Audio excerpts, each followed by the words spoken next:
Everybody, hopefully this is working. I don't know why I doubt myself every time, but I've had enough problems.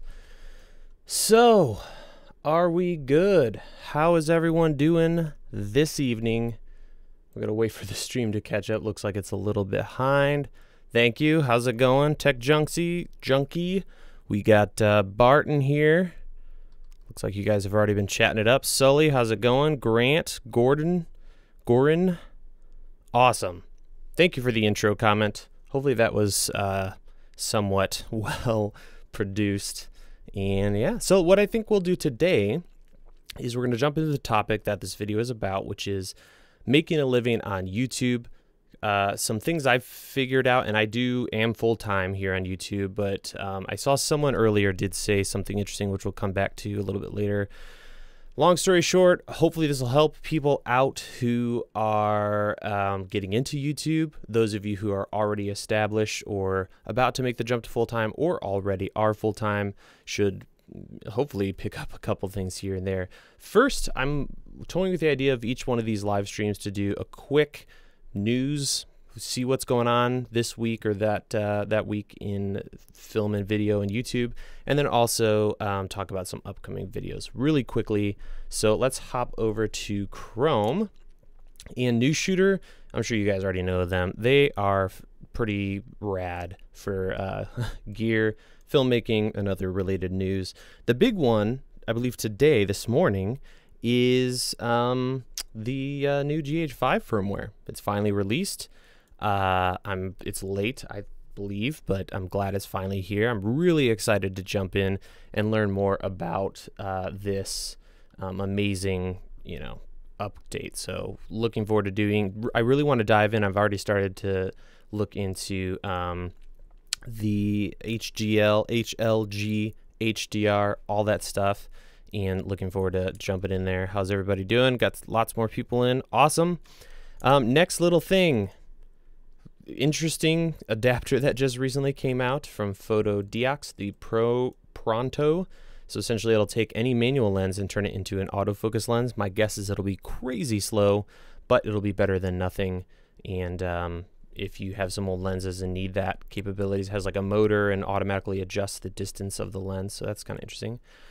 Canon, this week was also IBC, so lots of new stuff came out there. Canon is trying to get into the small sensor GoPro-ish action cam. So we'll see if that is any good. I'm really curious to see what they do with it. It's really early. They're like showing 3D printed stuff. So I'm curious to see what's up with that. Right on the tail of that Sony camera that came out recently. And then we also have the new Atomos Sumo 19-inch monitor. So they came out at NAB with a 19-inch recorder. And I think this is really smart for them to create an actual monitor that way, wallpaper monitors. That way we can use that for HDR, because this end of this year and next year, I really want to jump into HDR. I think there's a lot of mystery there, and it's going to be really interesting as we transition from standard dynamic range to all HDR at some point. So I think this monitor is well placed when it comes to timing to be able to have a really legit HDR monitor that you can hook up to your machine. Yeah, they do need to slow down Mini AC for sure. They're going crazy. Blackmagic DaVinci Resolve 14 finally out of beta. At least I think it's shipping now. Correct me if I'm wrong. And I'm gonna try to check it out and give it a shot. I've been a Final Cut 10 guy for a long time. Before that, Final Cut 7, a little bit of Premiere before jumping to Final Cut 10. So I think I'm ready to give this a shot. I'm love the idea of competition. I think there should be more really solid industry nonlinear editors out there. In the RGB lighting for video department, Kane TV just recently came out with a new line of lights. So if you're looking for some LED lights without spending a stupid level of money, they've got some stuff coming out. So maybe I'll try to get my hands on one of those. And then also Aputure, sort of quietly talked to a few people about their new Aputure MX, which is essentially a monster beastly version of their M9. So more rugged, way brighter. So definitely check that video out over at News Shooter. Really good stuff there. And then 2 cameras, and I really would love to hear your thoughts on me covering these 2 cameras. So essentially we've got the PXW Z90 and a couple other cameras from Sony, and then also the new Canon XF405, XF400 I think, and then another camera. These are 1-inch sensors. So for those who aren't familiar with that, we're looking at smaller than Micro Four Thirds, but not significantly smaller. So it's still a decent sized sensor, but we're getting all the good stuff from Canon and Sony in these cameras. So don't have to worry about battery life. XLR, awesome autofocus. So, you know, Sony's bringing what they've learned from the A6500 over to these small cameras. And I'll imagine they'll be even better because it's a smaller sensor, and it'll probably be easier to process all of that. They are, the cost of these are like $2,000 to $3,000, but I think there's a real place for these cameras. So if you guys are interested, I'd love to cover them. I think 1-inch has a place, and I think these could be really, really solid. So, got a question here. Sorry, quick irrelevant question. What are you using to go live with YouTube? From Philip. I'm using OBS, a G7 camera, running through a FEN, I already forgot the name, but the AVIO 4K USB capture card. It seems to be working pretty solid. So, right, so that's the news. Upcoming videos, we've got some fun stuff, lots of lens stuff. I've purchased that SLR Magic 50, I believe it's, no, 40. So it's an anamorphic lens that you put in front of your lens, and it's a single focus system. So I'm really looking forward to playing with that. Also, I've got some really cool lenses that I found, a full set. You can buy them brand new. They're under $30 each. Really stoked about these. That'll be coming out in the next week or 2. And then some interesting multicam recording stuff from Convergent Design. So we're going to look at the Apollo, which is, whew, man, is that exciting what you can do with that. So we'll cover that next week. All right, enough about news and whatnot. Let's get on to today's topic. Let me hop over to my face and my red neck. So today we're talking about full-time on YouTube and making a living. Somebody said earlier, where is it? Here we go. Forest Rain. I think the biggest thing about making a living on YouTube is probably how much you rely on non-YouTube sites and revenue. He nailed it out of the gate. That's kind of going to be the theme of this this live stream. So I've been full-time on YouTube for 3 years. Previous to that, I was on YouTube, but I had a blog, and that was my main focus. And I made a decision 2 to 3 years ago that I'm going to go only videos, no more blog posts and news. There's other guys doing that, like News Shooter. And as many videos as possible, and that was going to be my focus. So that was a big shift. And even at this point, the revenue from YouTube exclusively isn't even close to what a human would need if you have a wife and a son and or any children, a mortgage, bills, these kind of things. So I'll just tell you out of the gate, it's about $1,500 a month from YouTube. Of course, that goes up and down. So right now I'm kind of in a lull. So things have slowed a lot recently in the last month or so. So that's lower, and then it'll go higher. It's just all over the place. So unless you're like a single guy with an apartment, that can totally work. And so I'm at 200,000 subscribers, which is awesome because of you guys. And you could make that work to start out with. So with YouTube, you're not going to make, substantial money or even enough to like cover basic life if you're a little further along with, a wife and kids and all that kind of thing, until you start getting into like the 400,000, I don't know, like 1 million subscribers.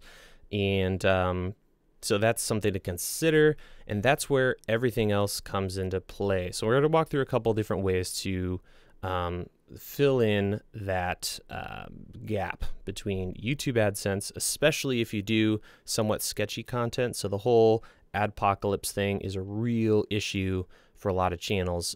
Channels like mine, I don't swear. I don't cover any of that controversial stuff. So you're probably pretty safe. A lot of tech reviewers are safe. But if you cover, if you're like H3 Productions, I bet you every single one of their videos, they're getting slammed. So first and foremost, and this is a big one in this YouTube space, other people like me and tech reviewers, is affiliate income. So you've got your Amazon, you've got your B&H, Newegg, things like that. That is a huge piece of the pie. And for the longest time, that was my biggest, breadwinner. Really helped out with income and being able to do this even part-time and then eventually full-time. So that's something you should definitely consider. I would say along with that, a great service that you should totally check out if you haven't already is Genius Link. So it's like a link shortener, but they take your Amazon links and create international links so that it's a win-win for everybody. People that click on the link, if they're in the UK, they automatically go to the right product on the amazon.co.uk. And then, of course, the creators like us can get a little more revenue instead of losing those international sales. So affiliates are really, really big. Another one that a lot of people do is sponsorships. Now, this one, I have no problem with people doing sponsorships. I think it's a great idea and a great way to earn revenue. But I personally don't do them for a couple of reasons. Number one, flexibility and just reputation. And each circle of YouTubers is a little different in each category, if you will. In our group, it'd be hard for you guys to trust me if I was paid by Amazon, or if I said at the beginning of the video, this video is brought to you by Sony, check out the new a6500, and then turned around and recommended that camera. So you can see the conflict of interest there. There's ways, of course, to do that in a better way. A great example I would think of off the top of my head is Linus Tech Tips. They have, that's a huge piece of their business, is the sponsorships. And they've actually done a video covering all their different revenue streams and whatnot. So that is something to consider. The other consideration, and the reason I don't do it, is flexibility. For instance, tomorrow I should have a video out, but I'm not exactly sure if I'm going to get it done. I just got back from a 5-day trip, and the video I was going to having some issues with that. So flexibility is a big one, because if you sign up for a sponsorship, you're set in a schedule. And I love the freedom of being able to move my video schedule around. So if I have the next 5 weeks covered, I can randomly switch it up if I have something I want to get out today that I just filmed. When you have sponsorships, you kind of have to stick to that schedule because there's people counting on it. People have paid you. So that's a big thing to consider. So sponsorships is a great way to get started. There's several different ways to pull that off.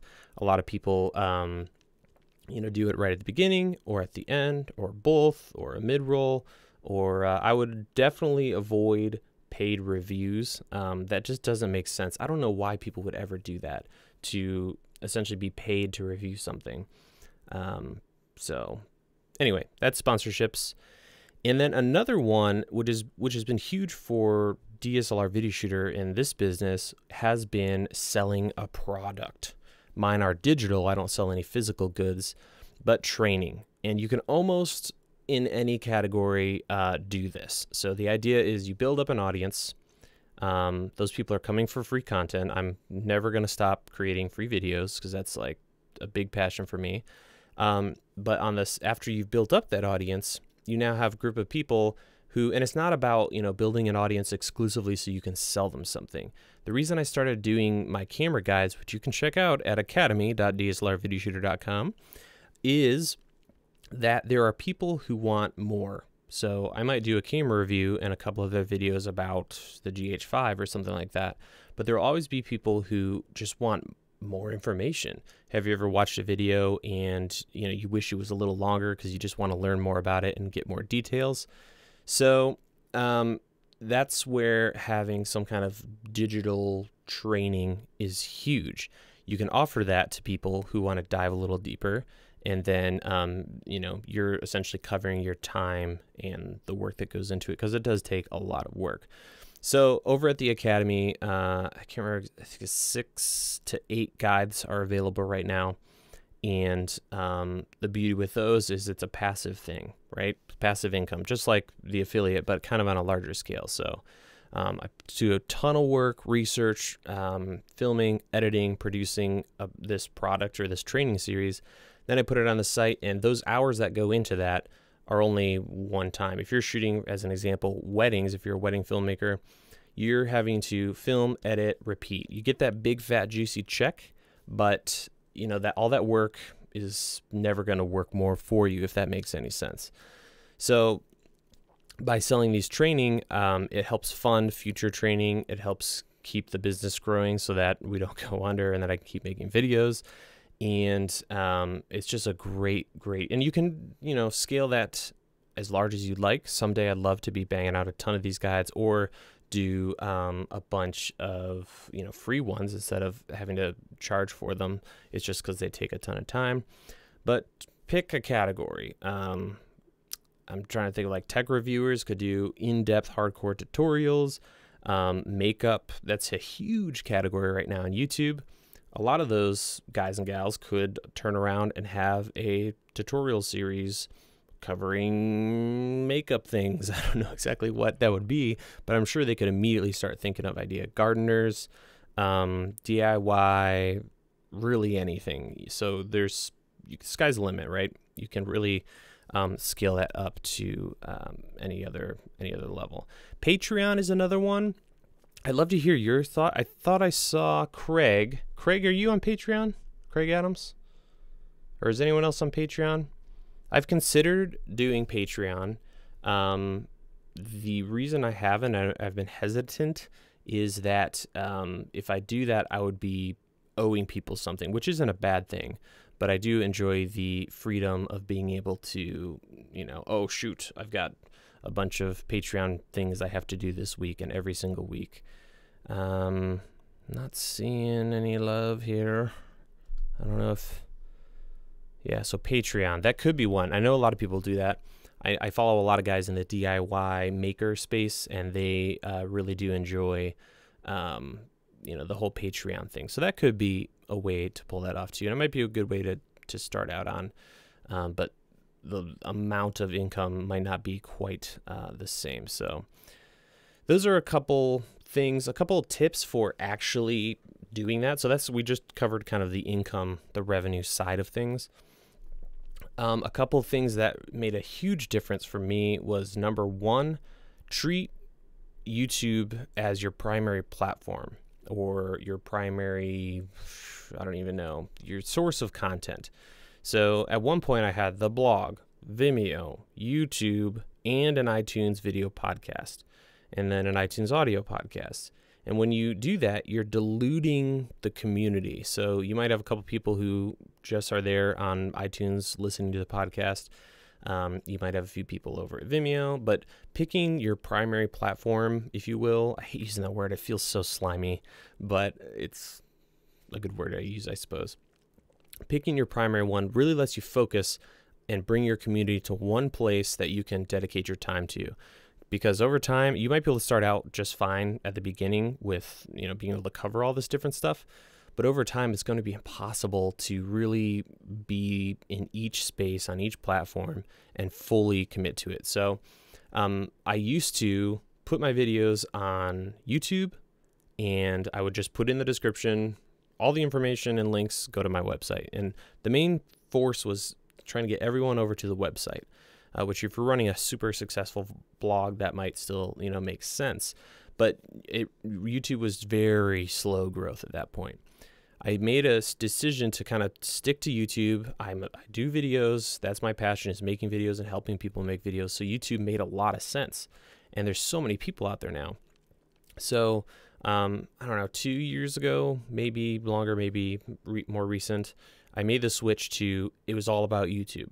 So in the description, I had all the information, and on the website, I just push people over to YouTube. And the website now has it's just barely growing, but it's been so much more worth it because, again, I'm all about video. So it doesn't make sense to push my independent website when I've got this, you know, beast of a video, you know, hosting and community to take advantage of. So, yeah, what's up, Craig? Yeah, he's in here. Okay, sweet. We'll have to talk about merch because that would be pretty dope. That's a whole nother thing that I haven't even touched. Right, so where were we? We were talking about YouTube, right? So focusing on YouTube as your platform, let that be the source of the content. Push people over there. When you share links, share the actual YouTube link. Don't share your website's link with the video embed. And YouTube, there's a great channel, Daryl Eves. Check him out on YouTube. He does a lot of long form, conference stuff that he records and puts on his channel. But this guy is probably the most open guy who really does know his stuff about YouTube, about the algorithm, all that kind of thing. And you should check out his stuff. And he talks a lot about some tips that would be good to consider. And I have taken some of those tips and implemented them and immediately saw a big difference. One was, depending on the video, try to avoid sending people away from YouTube. The biggest and best thing you can do, and this happened to me in February when I had like the biggest spike ever on the channel, was if someone clicks on your video, watches it, and then begins a YouTube rampage. They're just going from video to video, and they end up watching 30 minutes, an hour of YouTube. YouTube, if that happens a couple times, and there's a pattern there, YouTube immediately says, this guy over here has got it going on. He's making us money. He's got people staying on YouTube, and things just explode in your analytics. You can see that that one analytic, I can't remember. It seems kind of nondescript, but that's YouTube pushing they're promoting your content. In the sidebar, they're seeing people go places. So it's okay if people don't watch a ton of your videos. If you start them on that YouTube rampage, that makes a huge, huge difference. Great question from Tony. Is YouTube becoming too congested? It's hard to get views these days without intensive promotion. That's a great question, Tony. Yeah, there's a lot more people, so you have more of an audience opportunity, but at the same time, there's more noise out there and there's more people in your space. To speak to that a little bit, I would recommend starting in a really defined niche. It's okay to grow out of that, but start doing something that no one else is doing, or there's not many people doing that, and do it differently. So as an example, when I got started, it was right at the beginning of the whole DSLR video thing, hence the name that I should have not necessarily chosen. So there were only a handful of other guys. Philip Bloom, Shane Hurlbut was starting to do stuff, but it was mostly written stuff. It wasn't a lot of videos. Who else was there? Vincent Laforet and Cinema 5D. And then a new shooter got on board as well. But there weren't a lot of video reviews and content on that. So I got in at the beginning kind of that niche, and there wasn't much competition. So then it grew, and now there's, tons of people covering video stuff. So choose, if you want to break into something huge like makeup, dial down to something that you think you can do really well differently, and is very specific. So instead of maybe just doing random looks, maybe you get into a certain technique or a certain style of video that no one else is doing. Just do those. An example I've seen recently is this one guy, Podcastage. He does awesome microphone reviews. He's been doing the same microphone reviews, but he's been consistent. So they're really short. They cover the same test, just bam, bam, bam. Is it worth it? Yes or no? And now that he's got that audience kind of built up and no one else really did the same style of videos, he's now starting to open that up into more broad content that you can't really start out at because there's other people with massive followings doing that. So, right. Do you have any advice on how to find an audience, how to be unique on YouTube? I want to make tech film related channel, but there's so much competition. Yes, this is Mambo Lucas. Yes, there is so much competition. An example of how you could kind of approach that is maybe instead of just doing tech, try to drill it down to like 3 things that you're super passionate about. So maybe instead of covering phones, LED bulbs, computers, hoverboard, whatever drone things that are going on right now, pick something that you have an expertise or are willing to learn a lot and become an expert at, and cover those exclusively. You can just be different too. So maybe you do really short videos, or maybe you do crazy in-depth videos, cover the stuff that no one else is. A big thing is a lot of these reviews are just kind of basic information. But if you think about it, how many times have you searched for something on YouTube, you're going to buy it or have bought it, and you want to know every little single dirty detail about that item? People are willing to sit down for 15 minutes and watch a review. So just try to think around the edges of each category and try to find some little holes and cracks there, or find something that no one else is offering to people looking at this content. And the beauty with YouTube is, even though it's so huge, the algorithm is so good.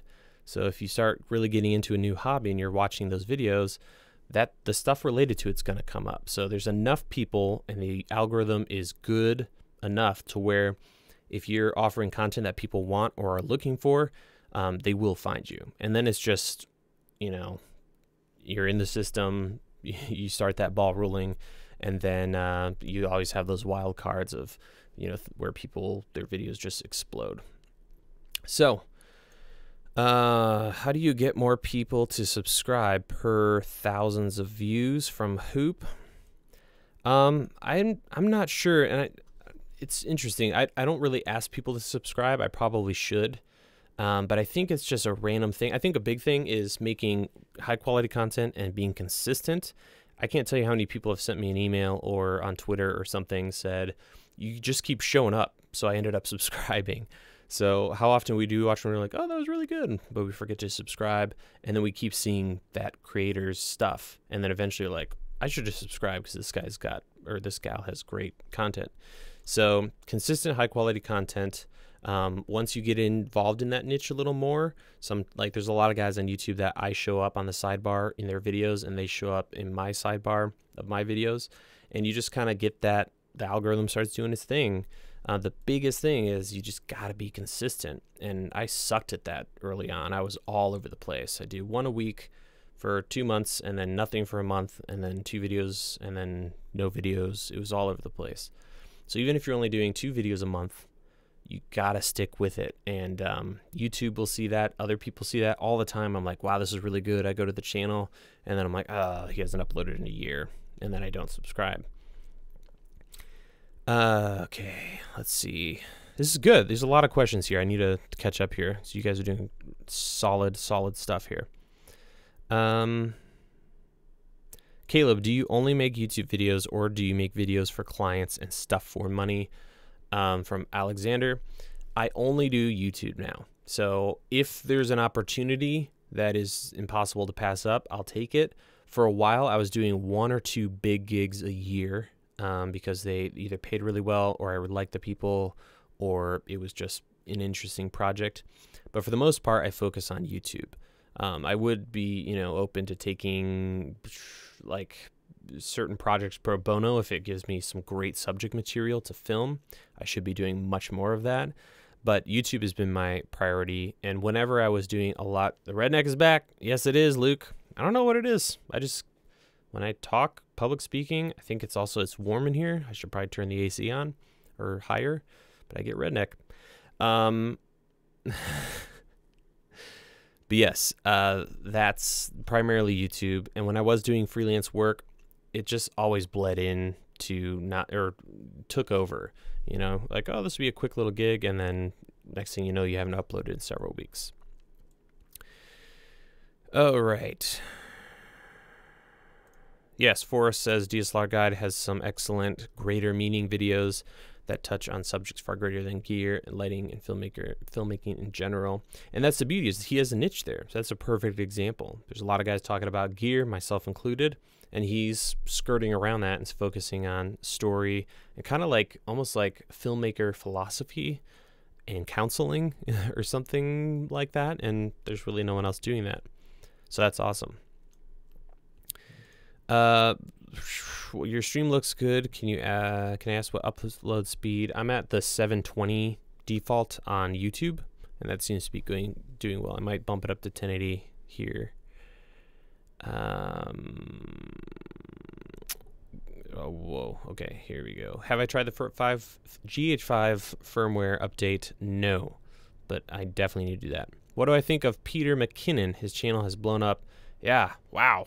We talked about it in a week or two ago. But yeah, came out of nowhere, and that's a perfect example. I think it all started with that video, 5 camera hacks or something, where he's like holding the lens with the knife in front of it. That video began a rampage, and YouTube hooked him up, and that's awesome. I just wish, well, I don't wish there was a way to figure out how to do that, because then everyone would. But that's the thing, is I'll do a video that I spend a ton of time on, I think is going to do well, and it flops.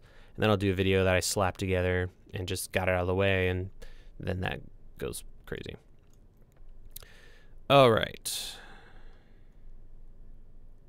From Jonathan Breton, question, do you ever feel a prisoner to making videos for us versus taking a break and just not creating content? If I don't want to, is what I think he means. Not creating content if you want. Every once in a while I get kind of in a slump where it just feels like a day job, as terrible as that sounds. But I think it's like it's everything in life. You do it enough and you feel like you need a break. Luckily, being able to do it full time is really helpful. If I wasn't doing this full time, it'd be very exhausting, especially now with kids. To be able I would be exhausted to like get home from work and start making videos. That'd be really rough. But I've never been like, man, I'm just done with this. I need a big break. There's so many things I love to do, and there's people out there who are being helped, and that's what I think really drives me. Like, my main thing that keeps me going every day is somewhere out there's several guys and gals who want to start making videos, but there's so much now, way more than when I got started. It's very confusing. So to be able to reach through the internet and help those people figure out some of that stuff, get through those questions, start to learn how to master a lot of these things, that's what it's all about for me. So I love being able to help other people. On my website, I think the tagline or something is like video production for all or something like that. So just the democratization of video, and that anyone can do it. The tools are there. If you can cut through all the junk and be able to start making high quality videos, it's totally doable, and that's a lot of fun.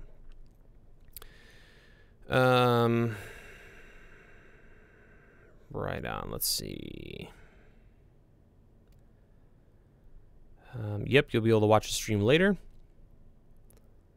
Lit. Thank you, Franco. Let's see. How can I use a dynamic microphone directly into the camera without a preamp? You gotta power that thing somehow. Even if you just bought that cheap preamp I talked about, like that $23 one. Yeah, rip hair. Lit for bald people for sure. It happened, as you guys know. I took the hat off in this live stream because I got way ahead of myself with hair videos. So in Final Cut, I had a list of hair videos I needed to finish so that I wouldn't like suddenly I have a full head of hair again. Are you a fan of Griffin Hammond? He does loads of Panasonic. Yeah, I really like his stuff. He really dives in deep with the information, so he's got a lot of good stuff. How did I learn all this stuff before YouTube? Before YouTube, I walked into a video department at a church. My grandfather had this huge church, and I had seen when visiting, they had a camera department and all this equipment. So I just walked in one day and said, I'm willing to do anything for free. I just would love to learn more about video. And they put me on the camera team, and that's where I kind of got started. Bumped into people through that. I also read a lot of books. There's some great cinematography books on Amazon, and there's a lot of good stuff there. You believe in me and the beard? Well, yeah, this is just me being lazy. It's probably going to go away. Thank you, Artem. Yeah, it's crazy. I tell people all the time when I meet them at NAB and whatnot that it's strange to me that there's other people out there, like real humans on the other side of all this, watching these, because it's just me doing my thing in the studio. So it's always awesome to meet people in person and like connect faces to names, and so yeah, it's trippy to think that there's more than just a couple of dudes out there watching these. How much of your life is dedicated to YouTube percentage-wise? On average, whatever 9 to 5 is. That's probably a good thing to cover too, is how do you balance all that? When I was single, I just threw myself full, every moment. I was either playing video games or most of the time working on the website and channel. Now that, I'm married, I've got a kid and another one on the way. I try to set ground rules. So I usually start work between 8:30, 9, and then finish up at 5 to 5:45, 6. It depends on each day. And then, I work at home so I can hang out with the family during lunch and all that good stuff. Could I name some books? Yeah, let's hop over to Chrome, shall we? There's one book, Rebel Without a Crew. Let's make sure this works here. I might have to reset this. There we go. Sorry, guys. I closed the Chrome window like an idiot. Here we go. Okay. Come and cinematography book. I'm going to find the one that was super helpful to me. Okay, here it is. Let's see, make sure you guys can see this. Awesome. This book right here, the cover has changed quite a bit. I will drop a non-affiliated link into the chat. And it was huge. It covers everything. It has several different examples, lots of pictures, which is super helpful. And it's not about the gear as much as it is about framing, lighting, color, camera movement, tons and tons of good stuff. Yeah, someone just mentioned, Sam and Stefan mentioned Film Riot. That's an awesome channel to check out. But this book was really made a big difference. I don't know why it's so bloody expensive though. I feel like it shouldn't be 40 some bucks. But there's some other one goes out. This is another one I have, the Master Shots Volume 1 and 2. Just some of the most epic shots in cinema history. Yeah, there's tons of good books out there. Actually, this one, this is the first edition, the one that I actually bought. So you can get that for like 12 bucks. And then, of course, Rebel Without a Crew. Oops. This book is rad, super rad, amazing story. You'll feel super lazy after you read it. Essentially, with just a little small fund and a summer, Rodriguez, got started and went straight from no film school to, who he is today. So that's a great book. So those are just a couple. There's other ones out there. I'm sure you guys could recommend a few. And yeah. Right, so let's hop back over here. Any other questions? Thank you, Tony. Yeah, we hit 200 last week, 2 weeks ago. You hear MX Blues, what keyboard? Well, let's hop over to camera over here. Here's the keyboard. Excuse the nasty, dirty desk. This is super cheap. I don't even remember the name. It's like 40 bucks on Amazon, but I like it because it's really clean and black, and it's been very nice. I like it a lot. I'll probably get like a nice one someday, but for now this is great. And I still can't give up the full 9, whatever the heck this is called over here, the numbers. I really like using those, so that's what's up with that. Okay. This is from Hoop Journey. Can you give me advice? I'm having trouble turning views into subscribers. I would recommend you need to give them something to come back for. So I would first ask yourself if you're being consistent with your videos. So you're doing once a week or every other week or 2 videos a week, and that the quality is good. It doesn't make sense to do a video every day if you're just barely getting by, slapping, and whenever you find yourself uploading to have a video for that day, that's when you know you need to back off and, you know, slow things down so you have some high quality stuff. And so yeah, that's huge. And then also think about doing a series, part 1, 2, 3, 4, something like that.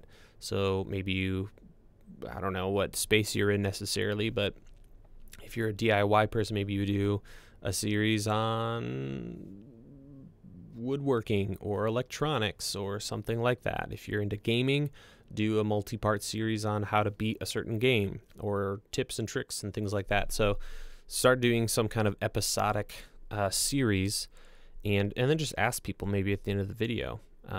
But having something regular is good. Yes, someone asked about doing a video on my live stream setup. I got a video coming up on my monitor, my primary 4K monitor that I use every day, all day, and then a video on the entire desk, and then a video maybe just on the live stream setup. So the mixer in the exact one is the Pro FX8 V2 from Mackie, and I've been really digging it. What microphone am I using? This is a shotgun microphone. It's a Rode NTG4. I wouldn't buy this for this use. It's just I wanted something here, and the reason I'm using a shotgun microphone and not a big, giant, you know, large condenser is, first of all, in voiceover, like professional voiceover artists actually use shotgun microphones, not necessarily this style. So there's something about, you know, it's picking up only this and rejecting most everything else, which is important because right upstairs people are walking around. So this helps me get right up in here. And then I really like this, I'll take it off here. I bought this super cheap mount for this microphone. So it's just your typical rubber band thing, but it also has this metal arm, and then focus the a dual layer little pop filter. It's nice and small. I've got somewhere nearby the huge original one, and it's just too bulky, and I hate having to adjust that every time I adjust the microphone. So with this, it mounts very nicely to the microphone, and then I just have this ball head so I can adjust it. The other reason I'm going with a shotgun here is so that I can put the microphone down here, and it's going to sound crappy right now, but essentially I can jack things up and shoot a video from here. That's the end goal. Turn this back down. Oh man. Okay, there we go. And that's why I have the shotgun, is I can get it just out of frame and still use it with this camera eventually for some videos here maybe, or at least part of videos. Link to the arm and pop filter. Yes, it's like $6. Let's go over to Chrome. Let's see. Oh man, actually I don't know if I can search for it without going into my actual thing. I'll cover it in another video, but let's see, microphone, pop filter. Let's see if we get lucky. Like this one right here is kind of what I had before, and it works great. It's just, it's not as nice as having it all built in. I feel like I'm getting real close. Rats. I'll find it for you guys and shoot it over to you. But yeah, it's like $6. Works great. I did have to replace the bottom piece. It had like a crappy tripod built on, so I just popped it out and put a new one on there. Turn it up. I can do that. Check, check, check, check, check. Could you do some kind of video on how to set up your mixer for good audio? Sure, I could potentially do that. I'm not an audio expert by any means. The main reason I went with this one was that it gave me a ton of flexibility. I've talked about it a little bit in the past, but essentially tons of inputs and outputs. So you can control everything coming in, everything going out, do separate mixes. So if I'm doing a Skype call, I can control what the Skype guest hears. And yeah, pretty handy. So this one's worked well. It also has the effects built in, hence the name Pro FX 8. Has what, 16 different effects here. So handy. I can also, that was loud. Send stuff back into it. Just tons of options. So it's just really handy. And I think I'm doing a video of how you can integrate that into an actual video. You could have this thing next to your little YouTube setup and do some of that stuff on the fly, and just have multiple microphones and all that good stuff. Thank you, Andrew and Christopher, for the kind words up there. Means a lot. Yep, that seems about right. Carl Ring, he just shot that out. Best camera under $300? Funny you should ask that. I've got a video of 7 cameras under $300. I actually have one right here. This is the Lumix GX7. I don't think it has a mic jack. A lot of these you're not going to get everything you want. It has like the stupid, dumb flip up screen, but nice little rangefinder. Little camera, does 1080p 24. Lots of cameras like that. I'm really excited about that video. I need to sit down and finish that up. Right. What did I use for the sound effects? It's just an app called Air Horn 3, and it has tons of air horns and other stuff like this. Damn, son, you just hit with the wow effect. All kinds of fun stuff, and it's free, so that's fun.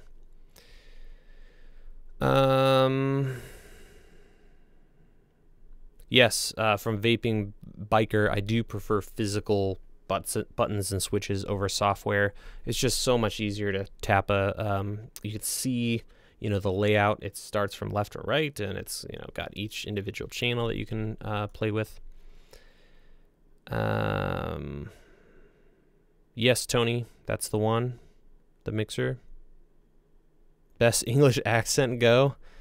Blimey, bloody bollocks. That was horrible. That was really bad. Under pressure. All right. Wow, that's the worst thing I've heard today. Yeah. Damn, son. Yeah, it's a fun one. Right. Any other questions regarding YouTube gear? Let's open floor this puppy. Make sure the stream's looking healthy up here. Awesome. Oh, that's a great question from Ray. Is the Panasonic external audio receiver worth it? I really never had interest for external shotgun. I think you're talking about the GH5 little XLR box dealio. If you just want something that works awesome without any other power issues or extra batteries, go for it. It's awesome. You plug it in on the top of the camera. You've got phantom power, 2 XLR inputs. The preamps are good, and no batteries, no 9 volts, none of that silliness. You're just done. So if you're just going to run around and only want to change one battery, go for it. Otherwise, there's some better stuff out there for considering the cost. Thoughts on creating separate on-camera and app PC filming setups? I'm a big fan of as many setups as possible for flexibility. For talking head stuff, it might make more sense to have a setup for just that and then a setup for B-roll and whatnot.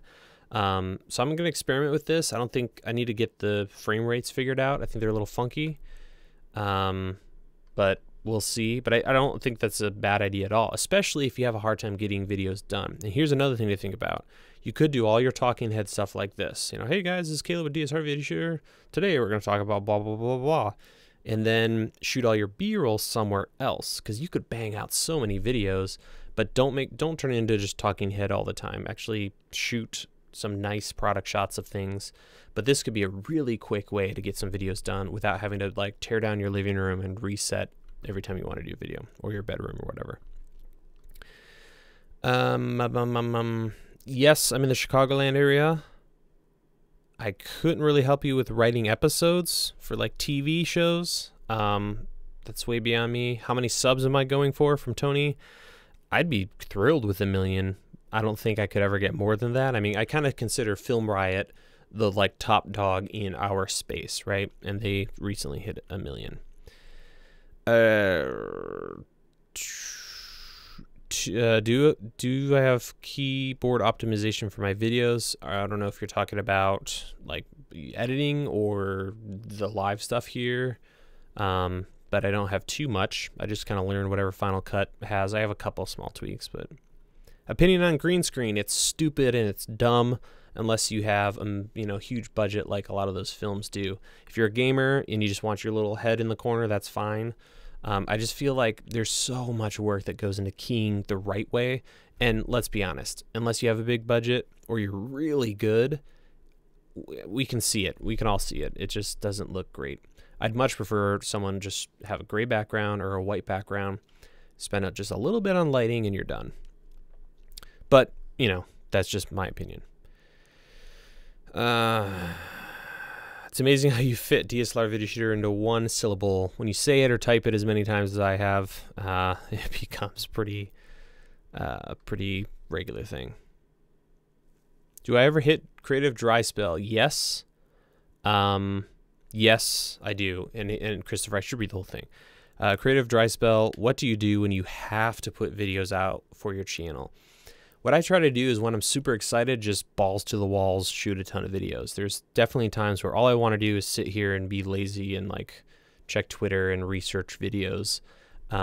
So when you're excited, really hammer down on it, and mix things up. Don't edit for 3 days and then film for 3 days. What I try to do is in the morning, I just want to sit and I want to drink coffee. So that's when I do my editing, when I do my email. By the afternoon, I'm kind of ready to stand up and do stuff. So that's when I film B-roll, talking head, stuff like this, voiceovers and whatnot. So figure out what works for you. Maybe that's a 1 day editing, 1 day filming, whatever works. And if you need to, skip some work on a project to pick up the one that you're really excited about. Okay. Let's see what we got here.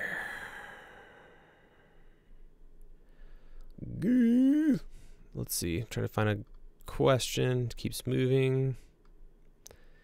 I briefly talked about the GH5 update. More on that soon. I just this morning started diving hardcore into HDR, HLG, and trying to figure all that out. So my upcoming GH5 guide, I'm hoping to be like, here's everything with the HDR deal, because that's where things are going, whether we like it or not. Sweet Franco, have a good one. Thanks for tuning in. Do I have a Sony full frame camera? No, I don't actually. Excuse me. I would love to, but I just feel like when you go over $3,000, that's kind of a lot for, I think you can get a lot for less. And I've been buying the cameras for the guides, so it's kind of hard to swallow $3,500 when I've already spent, money on the GH5, the A6500, and the previous cameras. So I probably need to sell, more, and that's kind of what I do, is sell them over time. Okay, custom tripod builds. My opinion from Sam. I don't know. I've never built one. I would probably just buy a cheap one before building one. Do I have any experience with I can never say that. Nangang LED lights, specifically the Fresnels? I have not. I just got a ton of Came TV lights, so I'll be covering those. Those look really legit, especially their newer ones.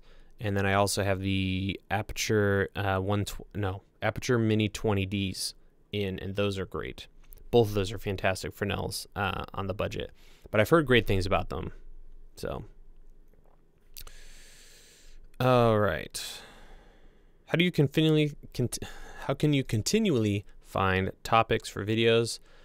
Do you source ideas from any sites? Sometimes I ask Twitter what they want to check out. I'm kind of getting into this groove of live streams, which are kind of interesting to figure out topics for.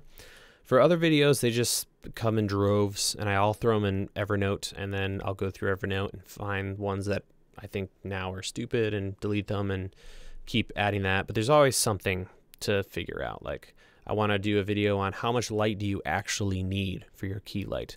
So, like, is there a wattage or a lumens that you're like, all right, if it has this many lumens or higher, that's going to work perfectly. So I'm going to try to figure that out, test with diffusion, things like that. Kits are always a good one. I need to do that $1,000 light kit and stuff like that.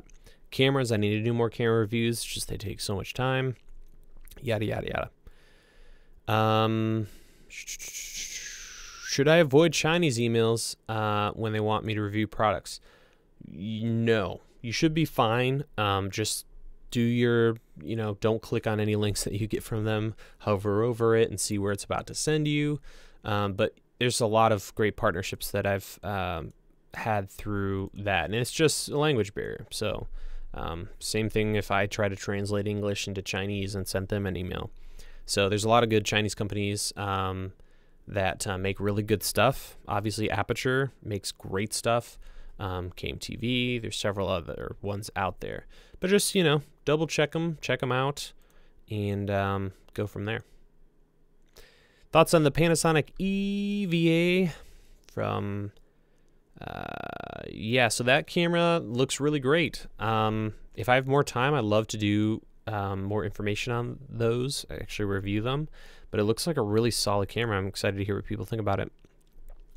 Just started studying computer science and film. Any thought on doing YouTube during university years? A lot of people do it. Maybe try to, a thing I say all the time is with people offline, I should probably do a video on it, but set up your YouTube setup so that it's super easy to make videos. So don't tear down your bedroom and rebuild a set every time. You'll just not make videos. You'll come home from school exhausted and you won't make them.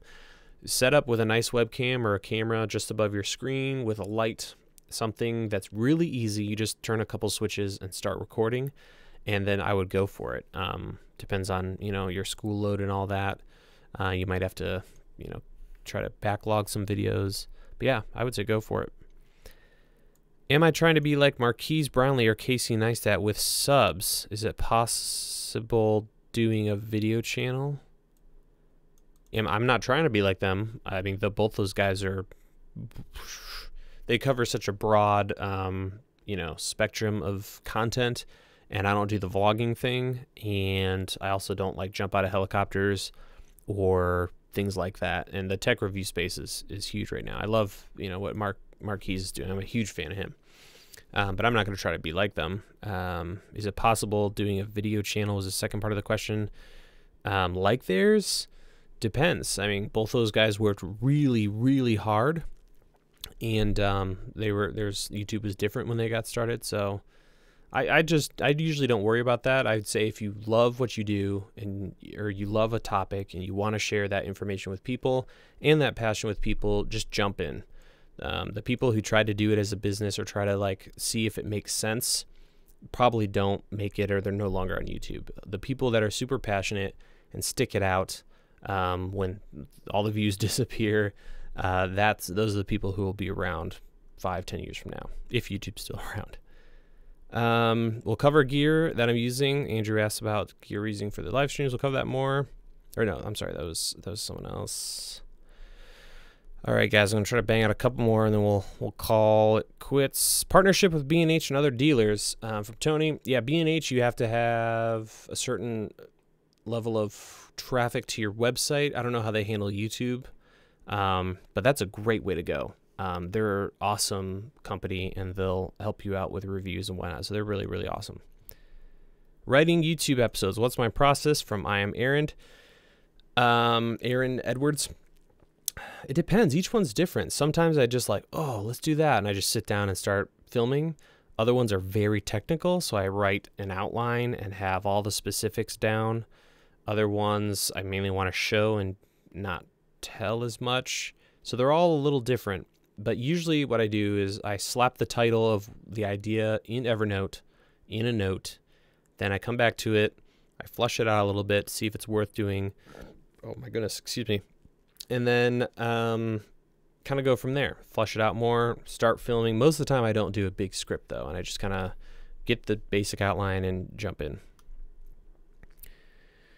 How did I do any promoting of the channel in the beginning? One thing that worked decently when I first got started is I did a blog post at the time on other people to follow in the niche. So that is always helpful because usually people will retweet that if they're mentioned, you know, if you praise people, and or just do a list on like, hey, if you enjoy these videos in this topic, definitely check out these people, or top 15, yada, yada, yada. That's always, you know, a good one to do.